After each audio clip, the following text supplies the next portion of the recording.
Alice's Adventures in Wonderland by Lewis Carroll, Chapter 6, Pig and Pepper. For a minute or two she stood looking at the house and wondering what to do next, when suddenly a footman in livery came running out of the wood.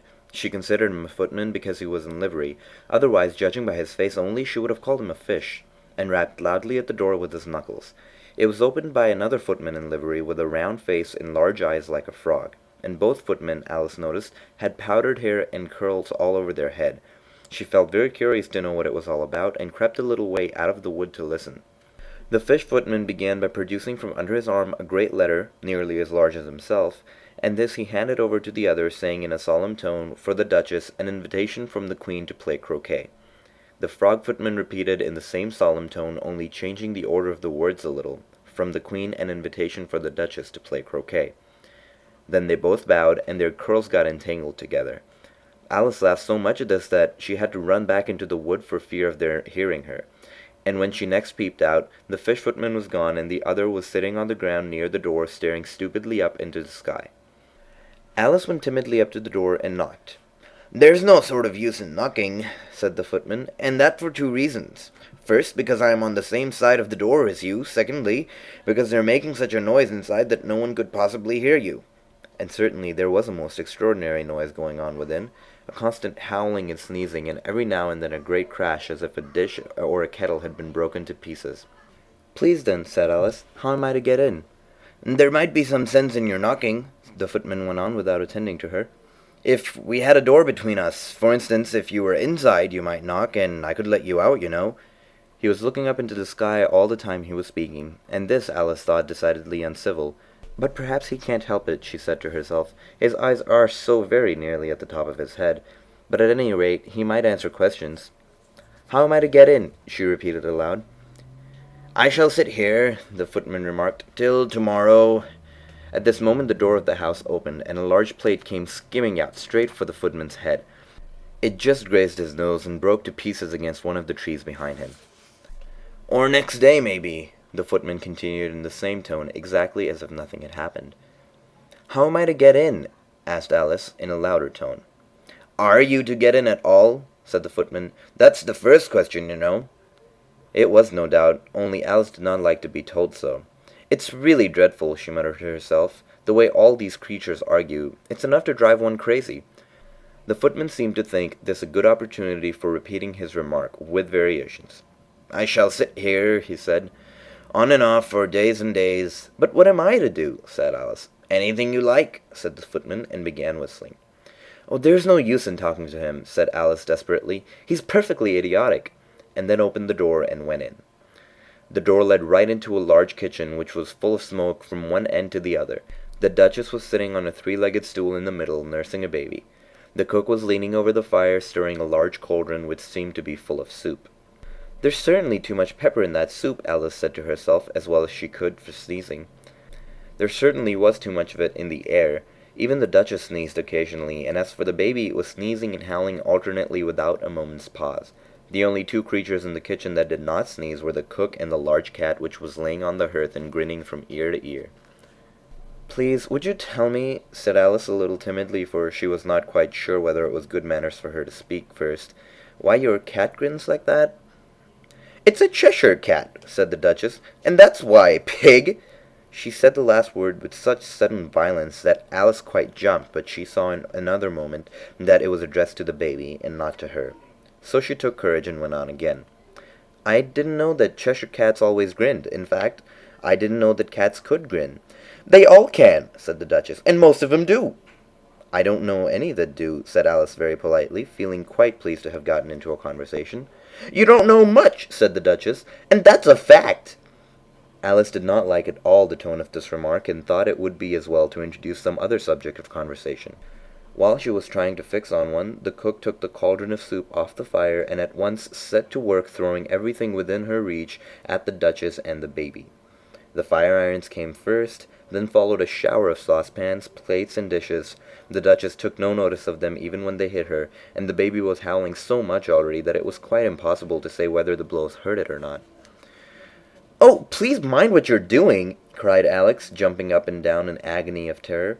"Oh, there goes his precious nose!" as an unusually large saucepan flew by and very nearly carried it off.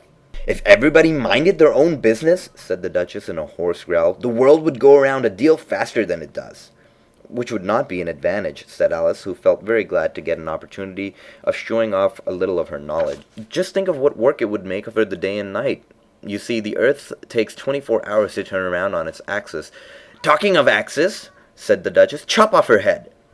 Alice glanced rather anxiously at the cook to see if she meant to take the hint, but the cook was busily stirring the soup, and seemed not to be listening. She went on again. 24 hours, I think, or is it 12?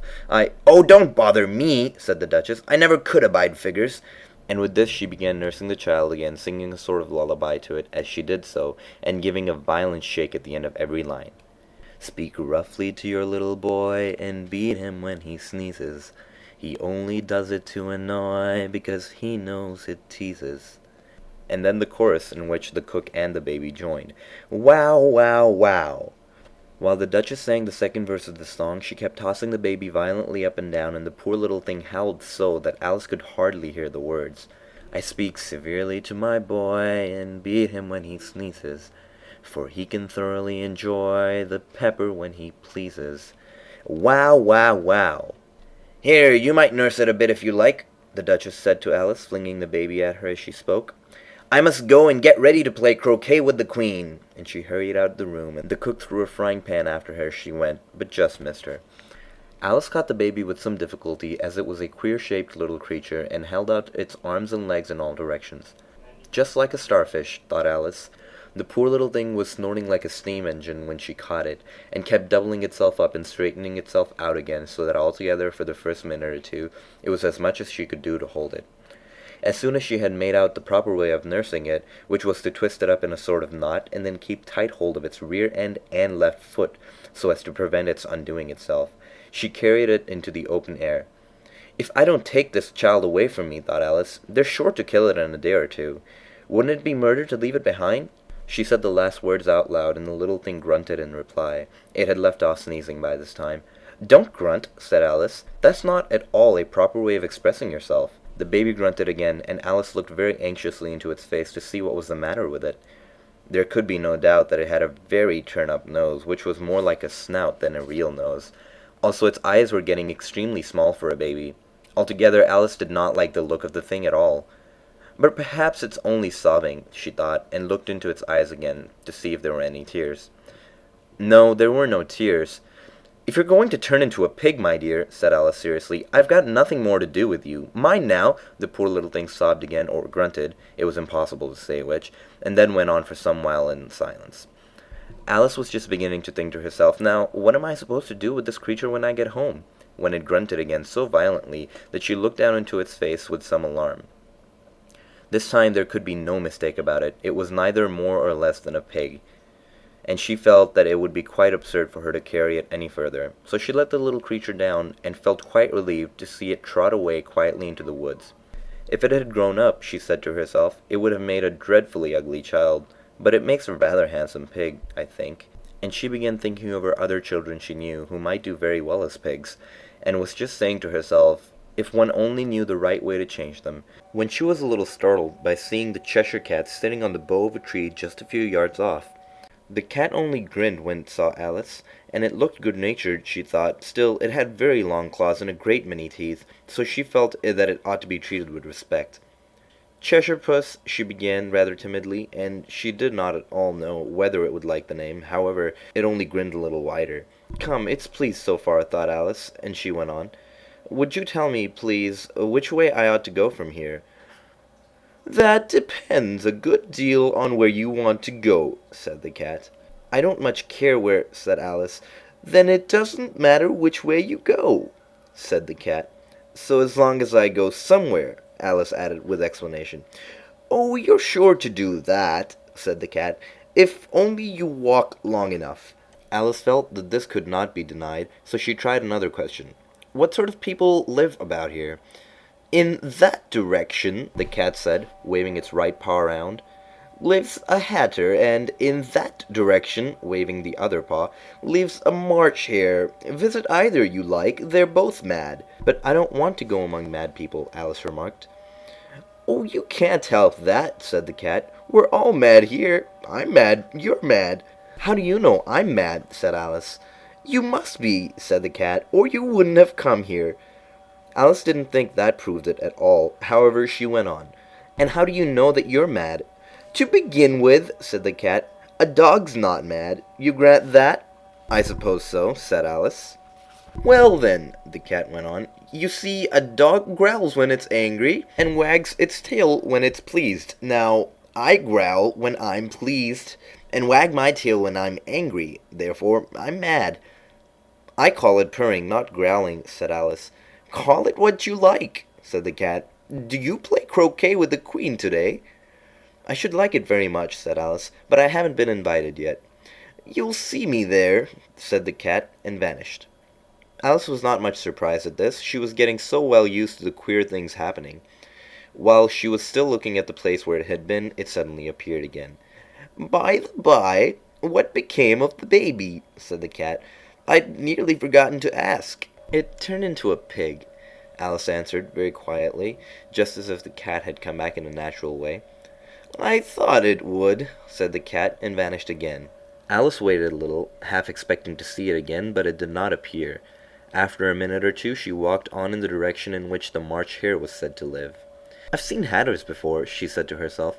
"The March Hare will be much more interesting, and perhaps, as this is May, it won't be raving mad, at least not so mad as it was in March." As she said this, she looked up, and there was the cat again, sitting on the branch of a tree. "Did you say pig or fig?" said the cat.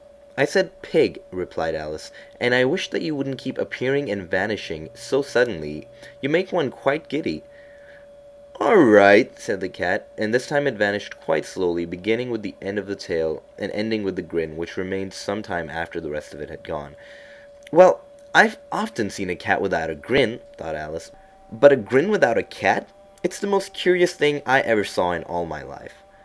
She had not gone much further before she came in sight of the house of the March Hare. She thought it must be the right house because the chimneys were shaped like ears and the roof was thatched with fur.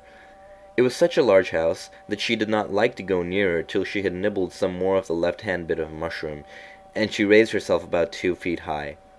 Even then she walked up towards it rather timidly, saying to herself, "Suppose it should be raving mad after all. I almost wish I'd gone to the Hatter instead."